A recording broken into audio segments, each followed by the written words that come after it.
নিউমাৰলজি সম্বন্ধে আমি সামাজিক মাধ্যম বা কিতাপবিলাকত যেনেধৰণে পঢ়িবলৈ পাওঁ যে 1 নম্বৰ মানে লিডাৰশ্বিপ নম্বৰ খুব ভাল, চবতে ছাকচেছফুল হ'ব পাৰি, এই ধৰণৰ বা তেনেকৈ 2 কাৰকত্ব 3 কাৰকত্ব যিবিলাক আমি শুনি পাওঁ, আচলতে সঁচাকৈ তেনেকেই কাম কৰে নেকি?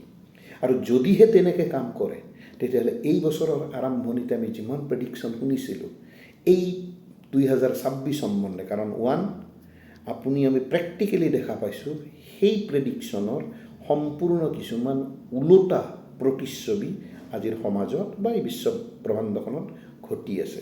তেতিয়াহ'লে ই কেনেকৈ হ'বলৈ পালে, কিয় হ'বলৈ পালে? আচলতে মই আগতেও বহুত কেইবাৰ নিউমাৰলজিৰ ক্লাছত কৈছিলোঁ যে যিকোনো এটা সংখ্যাৰ এনাৰ্জি কাউণ্ট হয় সদায় ইনপুট এনাৰ্জিৰ ওপৰত। এই পাৰ্টিকুলাৰ নাম্বাৰটো ক'ৰ পৰা আহে, সংখ্যাটো ক'ৰ পৰা আহে, যেনে 1 2 3 4 5, কাৰণ এনাৰ্জিৰ এটা প্ৰিন্সিপল আছে, আউটপুট এনাৰ্জিৰ প্ৰপাৰ্টি সদায় নিৰ্ভৰ কৰে ইনপুট এনাৰ্জিৰ ওপৰত।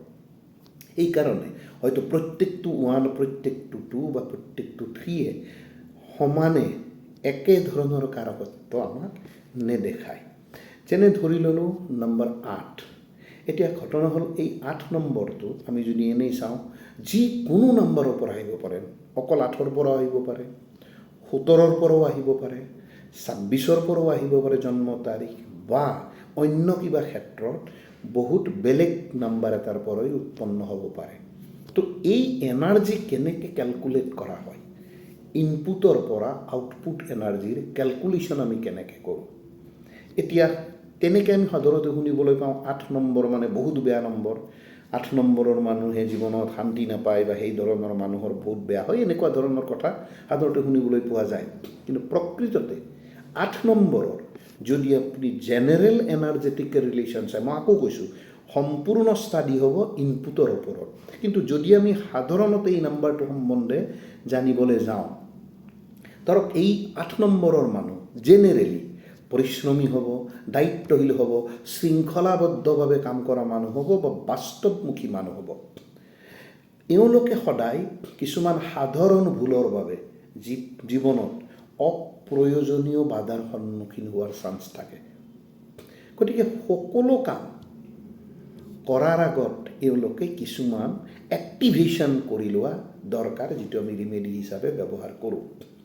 সকলো কাম এওঁলোকে এটা সময়তে নিয়ন্ত্ৰণ কৰিব খোজে, বহুত কাম একেলগে ল'ব খোজে। ফলত কি, মানসিকভাৱে তেওঁলোকে ডিষ্টাৰ্ব ফিল কৰে, কাৰণ হয়তো কোনো এটা কামেই প্ৰপাৰলি কৰিব নোৱাৰাৰ সম্ভাৱনা থাকে। নিজৰ অনুভূতি প্ৰকাশ কৰিবলৈ কষ্ট পায়, তাৰ ফলত মনত উদ্বেগ বা দুখ কষ্ট এনেধৰণে সদায় মনত ফিল কৰি থাকে। বাহিৰৰ পৰা হয়তো মানুহজনক যথেষ্ট কঠিন হিচাপেও দেখা পাব পাৰে কোনোবাই, কিন্তু ভিতৰত সেই মানুহজনৰ অৱস্থা সম্পূৰ্ণভাৱে বেলেগ দেখা যায়। অত্যাধিক পৰিশ্ৰম কৰিব পৰা মানুহ হয়, যথেষ্ট ডেডিকেশ্যন দিব পৰা মানুহ হয়, আৰু জেনেৰেলি নিজৰ স্বাস্থ্যৰ প্ৰতিও বহু সময়ত গুৰুত্ব কম দিয়া দেখা যায়, যি কাৰণত এই মানুহজন হয়তো বহু সময়ত শাৰীৰিকভাৱে বা মানসিকভাৱে বেয়া ফল ভোগ কৰা দেখা যায়। আটাইতকৈ ডাঙৰ, ভাল বা বেয়া বুলি মই নকওঁ, আটাইতকৈ ডাঙৰ আৰু চেনচিটিভ কোৱালিটি এই মানুহজনৰ হ'ল সাধাৰণতে বেলেগক বিশ্বাস কৰিব নোখোজে।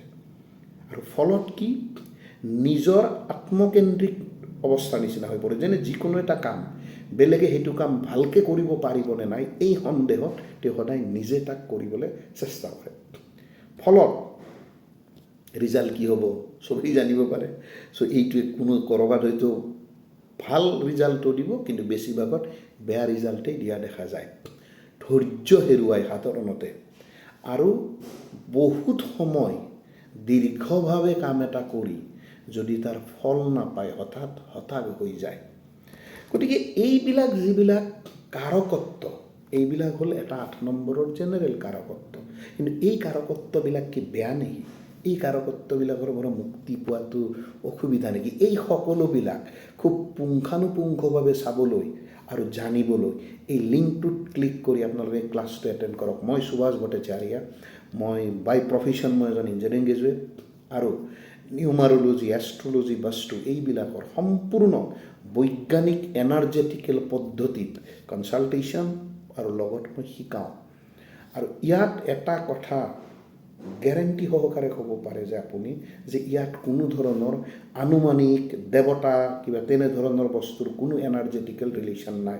ইয়াত সম্পূৰ্ণ এই বিশ্ব ব্ৰহ্মাণ্ডৰ ইউনিভাৰ্চৰ কস্মিক এনাৰ্জিৰ লগত এই নাম্বাৰৰ এনাৰ্জিয়ে কেনেকৈ কাম কৰে, কেনেকৈ চিংক্ৰনাইজ কৰে, তেনেকৈ এষ্ট্ৰলজিটো আমি সেই ধৰণেই কথা পাতোঁ। কিন্তু এই নিউমাৰলজিৰ ডিটেইলছ বস্তুবিলাক কেনেকৈ আপুনি এনালাইজ কৰিব পাৰে আৰু কেনেকৈ তাক সঁচা হিচাপে আপোনাৰ জীৱনত ইমপ্লিমেণ্ট কৰিব খোজে, এই ডিটেইলছ সম্বন্ধে জানিবলৈ হ'লে এই ট্ৰেইনিংটো এটেণ্ড কৰক। লিংকটোত ক্লিক কৰক, এটা গ্ৰুপত সোমাব, তাৰপিছত বাকীখিনি তাত গম পাব। নমস্কাৰ, লগ পাম ট্ৰেইনিঙৰ সময়ত। থেংক ইউ, ধন্যবাদ।